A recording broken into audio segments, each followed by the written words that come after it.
Heather, good morning.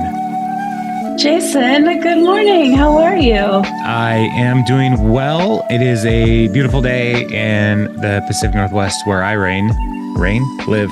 Rain. Wow. I'm going with it. I'm ruling. And the Huskies won the Pac-12 championship. So there's so many wins. I have my cup. I'm very happy that I cried last night, and I realized why it was that I cried when they won. And it was because the last time they beat Oregon this season was the same day as Caitlin's memorial. And I just remember how emotional I felt that day on top of UW winning. And then it all just flooded back or came back to me last night, and I lost it. And I just was like, you know what, this would have been this is good football, a good game. And I think Caitlin would have really enjoyed it and loved it. So yeah. I did not get to watch the game. So I only saw as I came home from my event that I was at. I got a text message from ESPN. Huskies win. I was like, oh, okay. I guess I don't have to watch the game. But yeah. You should. I didn't record it, so I'd have to go find it. So just go find highlights, because there were a lot of really frustrating parts of the game, but as a Huskies fan. But that is football. It was good. Yeah. So much football is just being mad at the people playing the game and the officials. Mm-hmm. I'm saying, why are you all so terrible? Thursday night? Yeah, that was awful. The Seahawks Cowboys game? Good night. Yeah. That was awful. There is no penalty on the play. Probably 4 or 5 times. There is no penalty on the play. What then? Yeah. What are you here for? Go home. Exactly. Go home, officials. So Heather, today, did I ask you how you're doing? I don't know. You probably didn't. It's okay. How are you doing? I'm used to it, Jason. I'm doing okay. I'm getting over being sick. And so just, doing my best with the voice that I have right now. But yeah, it's been a pretty chill day here, which I don't mind. Good. Yeah, it's a good time. Is soccer over then?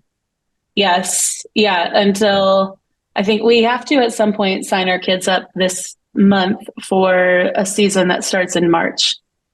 So, yeah. I mean, practice and stuff will start in February, but their games start in March. So, and we get to play on I don't know if you've seen my stories or anything, but our fields are on real grass, except here it's Bermuda grass, which goes dormant basically from November through April. So it looks like they're playing on straw. It is the absolute worst. It is disgusting. Like a super fun time. It's not, but yeah. Speaking of snot, is it an allergen for you? Having all that dormant grass and it might be. Yeah, I don't typically have a bunch of allergy issues. Honestly, I think the only thing that ever bothered me when we lived in Washington was the stupid tree outside of mom and dad's house, across the street that had it's the cottonwood. Is that it? Cottonwood tree. Oh my gosh. Anytime that thing was blowing around, I could not keep my eyes open. So yeah. Cottonwood's but I'm pretty sure that was it. Yeah. Yeah. All right. Well, good for you. I pretty much die all of August. So it's terrible. Allergies are awful. I'm alive though. I make it. I get better. I'll go better. You do it. Have you seen Monty Python and the Search for Holy Grail? A long time ago. Okay. Just but a scratch. It's merely a flesh wound. Yeah. She turned me into a newt. I got better. Heather, I'm not dead yet. Yeah. Can we focus, please? I don't think we can. All right.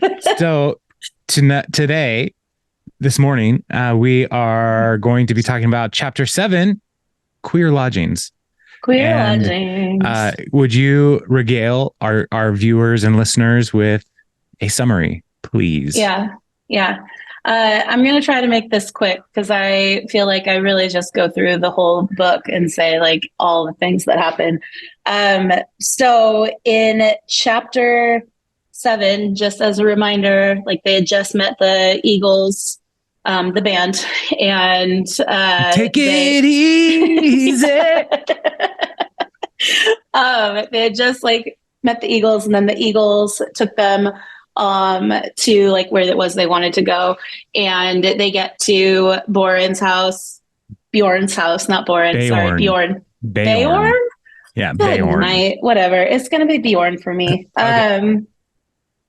They get to Beorn's house, and Beorn is a skin changer who is apparently also a little testy, and so Gandalf's like, "Hey, go 1 by 1, maybe 2 by 2, every 5 minutes." And Bomber, you're last. Bomber, you're last because you're a squat, portly little man. Listen, fatty, you're last. Is basically what Gandalf is saying. Body shamed him, and I was like, you know what? I can't stand for that. Anyway, so they get to Beorn's house, and Bilbo was like, "Oh, but he's a furrier," and like Gandalf was like, "No, he is not." And I realized later it's because like his animals are his children, and he's also an animal. I'll say that in a minute. Anyway, so yeah, Gandalf and Bilbo end up going into Beorn's house, and he like starts telling them a little story of how this all happened, and he's saying, you know, our other party, and Beorn is just like, "Oh, it's 2 people a party," and then people start coming in, and there's a funny bit about like, now I know that goblins can do mouth, blah, blah, blah. And so eventually everybody comes in, and the last 2 that come in are the last 3 that come in are Byfor and Beaufort. Beaufort. And Bomber's right behind because he's like, "I'm not waiting." Huffing and puffing. Huffing and puffing his way in. Yeah. Yeah. And then Beorn's like, "All right, now there's 15 of you. Goblins can count. Get to the story." And that was Gandalf's strategy to try to like, you know, ease their way in and not just overwhelm or burden Beorn with their presence. And it worked. And Beorn's like, "I'll give you guys dinner." And it was animals that were serving them, like ponies, dogs, and sheep. Like in Snow White. Oh yeah, huh? Yeah. So, but okay. Don't just keep moving. Okay. So then like the dwarves try to tell Beorn stories, but he's like, "Yeah, I'm sleepy and you guys should probably go to sleep too." And tells them to stay inside. Don't leave until the sun is up or your peril. They all fell asleep. Bilbo hears something outside. The next day he falls back asleep. The next day they're waited on by Beorn's animals, but Beorn is nowhere to be found. And then Gandalf is also gone, but he comes back and tells them where he's been all day, following bear tracks back to the scene of the crime with the wargs and the goblins. And Beorn gets like info out of them that they're about to raid. That they're about to raid anybody like looking for the dwarves and Gandalf and all of them. And basically that was like, he went there to corroborate their story. And now he like trusts them even more because he's like, "Oh, this is legit." And he also was impressed that they had killed the Great Goblin because he was like, initially, "I don't care much for dwarves," but now he's like, "Hey, you guys, bravo, you did it. You killed the Goblin King." Yeah, did I say? No, it's Great Goblin, but I just mixed it up. Okay. And what I thought was gross and funny was when they were like, "Well, what happened to the 2 that you talked about?" He's like, "Hey," or that you talked to. Beorn's like, "Come see." And he had like the goblin head and the wolf skin, just his trophies outside. And then he said he would give each of them a pony. And Gandalf would get a horse and he would load them up with the food that they need and send them on their way. They had to go like a much further northern route that the goblins wouldn't have expected. They eventually reach Mirkwood, and it's time to send back the ponies. And Gandalf revealed that Beorn had in fact been following them in his bear form, which Bilbo suspected because he saw a bear, but it doesn't say like, I wonder if that's our friend. He just was like, oh, a bear. And that was to like guide and protect them, but also to make sure that they held up on their side of the bargain. Because Beorn is not someone you want as an enemy. And then Gandalf, they were like, well, what about you? Aren't you going to send your horse back? And he's like, nah, fam, I'm not going to send this back because I have business to deal with in the South, which I'm already late for because of having to deal with you people, or bothering with you people, which made me laugh, and was basically just like, maybe we'll see each other again. Maybe we won't. Who knows? And just reminds them to stay on the path. And that's a much faster good job. Very summary good. Than normal. Yeah. This chapter is tricky because part of the challenge with summarizing this chapter is there's Gandalf summarizing the story. So yes. You did a good job. Yeah. Thank you. Whew. My gosh. So last week I said that each chapter kind of has a weird new thing for Tolkien's kids as he's telling the story. And so the weird new thing is this skin changer thing. So not like a werebear, right? But like a skin changer. Yeah. So he was, I can't remember their names. Like there was the sleepy bear. There was the heart bear, rainbow bear. Didn't Ken have like, the lion heart, like tender heart, I think lion. It was you have the lion? Heart. Those were Care Bear cousins. And so that's why I didn't bring it up. Those were different animals other than bears. Yeah. So I had this super pale pink one that had the rainbow on its tummy. Yeah. But yeah. Those are pretty dumb. Care Bear stare. Mm-hmm. So Heather, what did you think of this chapter? It's got weird stuff in it. And we got this. It does. This weirdo bear person. But it does. I like one of the things, that made me actually really laugh was when they got into just Gandalf and Beorn Gandalf and Bilbo got into Beorn's house and Gandalf introduces himself and Beorn's like, yeah, never heard of him. Yeah. To his face. Which like, yeah. Gandalf, huh? Never heard of that guy. Never heard of him. I am me. Yeah. Well, now you have. It's me. But then brings up his cousin, and Beorn had heard of him, and pretty decent for a wizard. And he's like, all right, Radagast the Brown. So why was he the brown? Well, that's just his color. We have Gandalf the Gray. The Gray, okay. Radagast the Brown, and they're not cousins. Did it say cousins in here? Yeah. He said and brings up his cousin Radagast. And Beorn had heard of him. Oh, yeah. It does say my good cousin. Well, yeah. I mean, they're not. I don't think they're actually related. Cousins. Yeah. Anyway. Yeah. Yeah. So there's all good. Gandalf the Gray, Saruman the White, Radagast the Brown, and then the two blue wizards that we don't know. We don't know what happened to them. They're blue. Anytime anything is described as the brown, I think of Dad telling me that the waste treatment plant on the way up to Marysville was a place where you could go fishing. And I was like, oh, cool. What kind of fish do you catch there? And he's like, oh, boneless browns. That's so gross. Why would you bring that up right now? Anytime you hear the word brown, you think of that story? How long ago was that? It was like in March or something? I had to have been no. I had to have been in high school when that happened. Maybe college. I don't know. We were going up to the outlet mall, and it's just. That's funny. Anyway, Yeah. Sorry. Okay. Yep. All right. That happened. Yeah. So I do love Beorn's kind of dismissal of Gandalf. So not everybody knows who Gandalf is, right? Like he's very important in this story, but one of the things to remember is the world is not full of one story.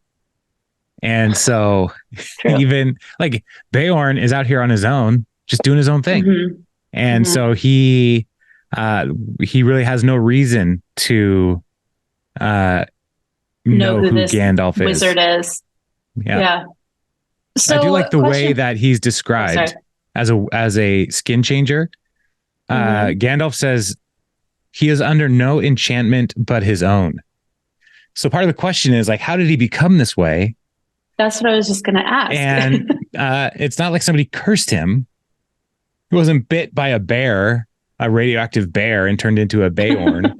And so it's like one of those things where just like there's a magic situation happening, but he's not like under the sway of like the necromancer or anybody else that we've heard of that has some kind of magic powers. He just is. He just exists. So, weird. But like how? Like, are there more skin changers in the world that have this ability to just enchant themselves? Or I don't know. And Gandalf is like very intent in the way he's talking about him. Like Bilbo is like, is he a furrier? And a furrier is somebody who like makes furs, right? Yeah. Like skins animals. Right. And Gandalf's like, no. Which I mean, later he did. Yeah, later. But that's not like, that's different. That's war. Right. So, yeah. So Gandalf is like, he's a skin changer. So Gandalf has a category for this type of person. Right. Existing in the world. But nobody else really, no one else does. But Gandalf, again, has been around for thousands of years, and these people have not. Right. So, yeah. But I just think that's super interesting. He is under no enchantment but his own. So I'm right. That. Yeah. They also said like some believe he's descended from bears, other that he was from the mountains before dragons. Mm-hmm. I wrote before dragons ruined everything, but that's And so like he just, like you said, he was there. And he is. And is to come. Well, I don't know about that to come. Beorn. Anyway. So he lives like in the middle of the woods. And he's not actually in the woods. He's before the woods. Okay. So I got a map.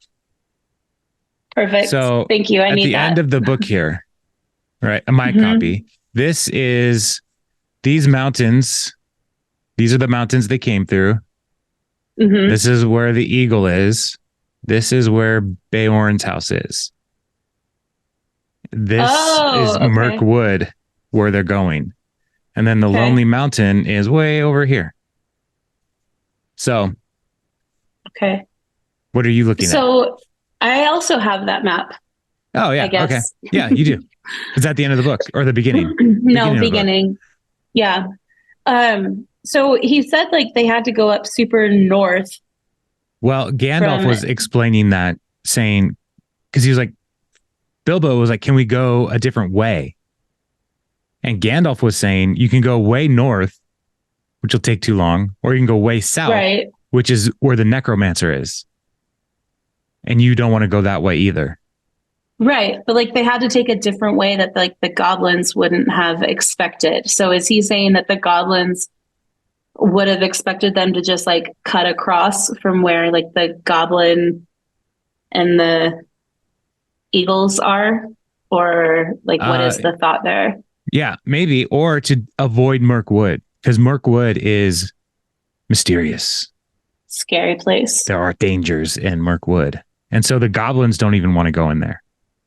Gotcha. So then what is the path that they're going to take through that? Because they said like stay on the path. The old forest road. It is Old Forest Road, but that's south of Beorn's house. So it is south, but it's not all the way south around the woods.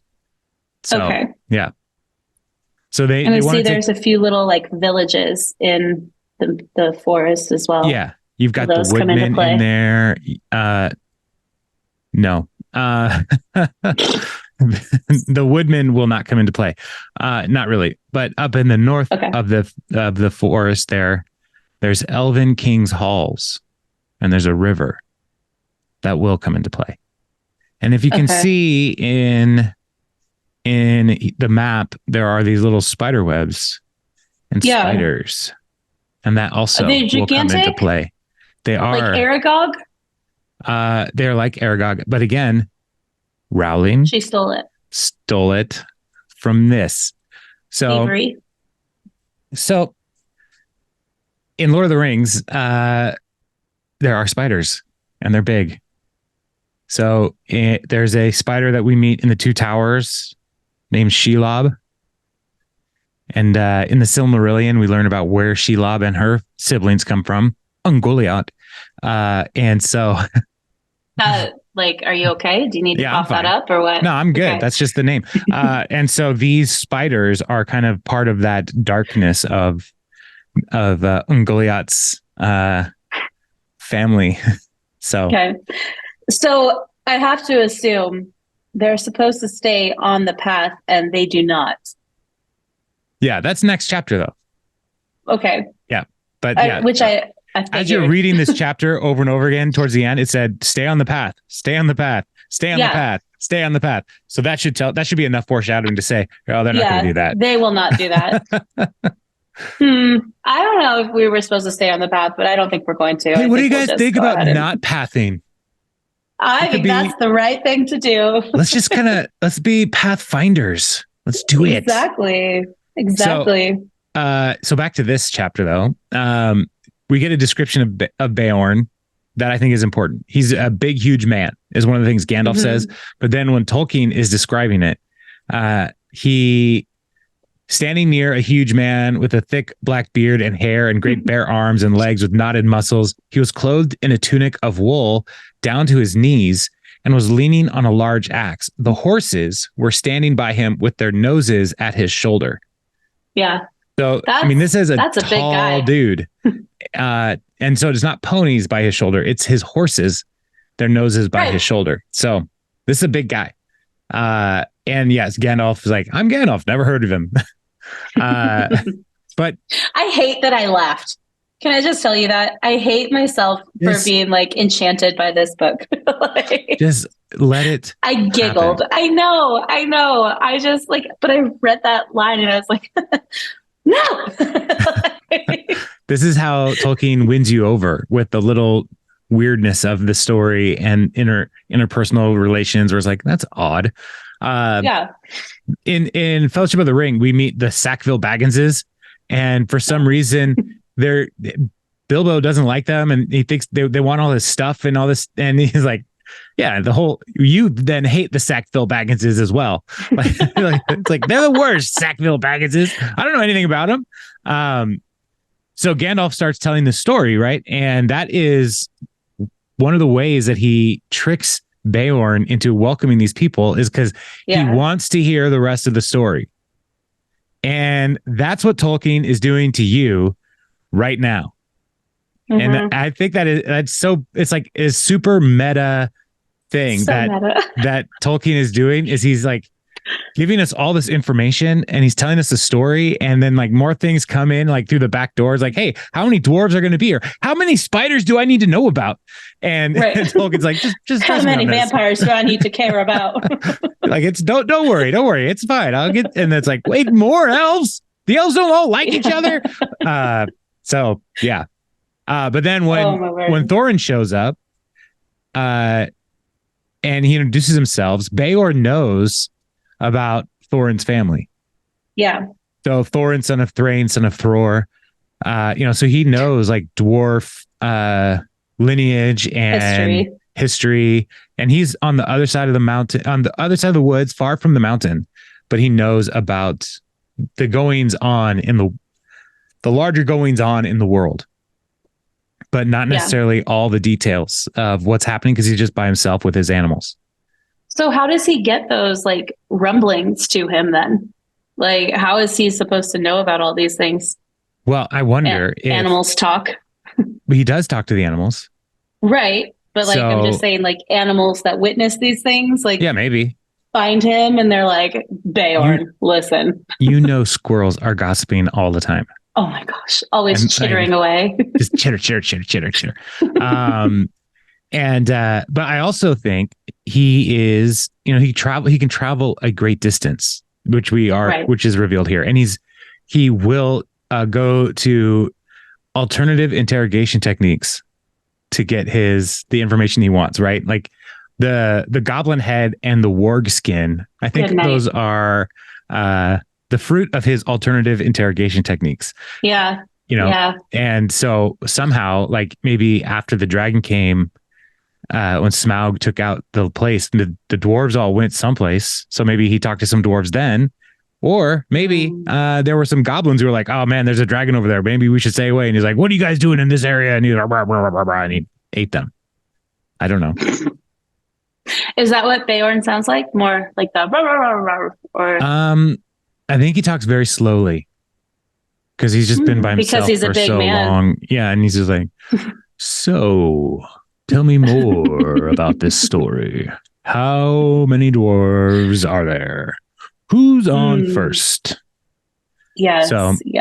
Yeah. So they go to sleep and then Beorn's gone and there's like growling, all this stuff outside. And then there's like Gandalf goes in, is like, what's going on? He disappears, but he's like, yeah, there was like some kind of bear meeting. Like, I don't think I even realized that Gandalf like disappeared again. Like, well, it says they were like, the dwarves were here and they're like, where's Gandalf? Let's just keep eating and hanging out in Beorn's house. Yeah. So Gandalf comes later that day and he drinks like a ton of mead and eats a lot of bread with a lot of butter and honey and blows his smoke rings. That was really great. This is a great place for smoke rings, isn't it?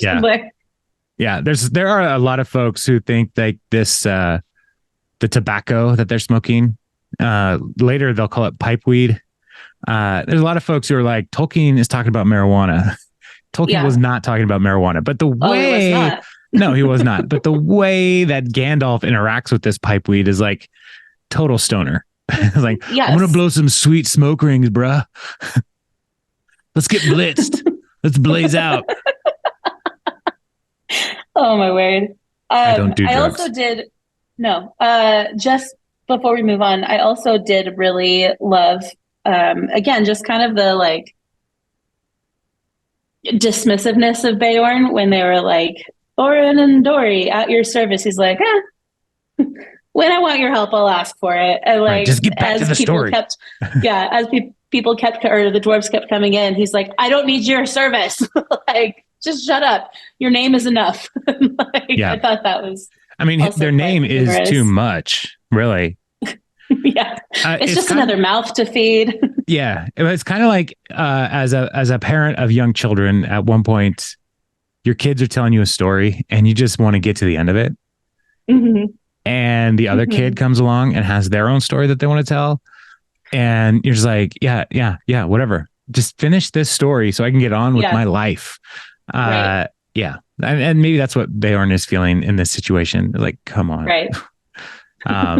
This should have been done already. Like, yeah, but as we've learned about Gandalf, he doesn't mind highlighting his cleverness multiple times. So, and then by the end, Beorn is like, yeah, it's a pretty good story. I like it.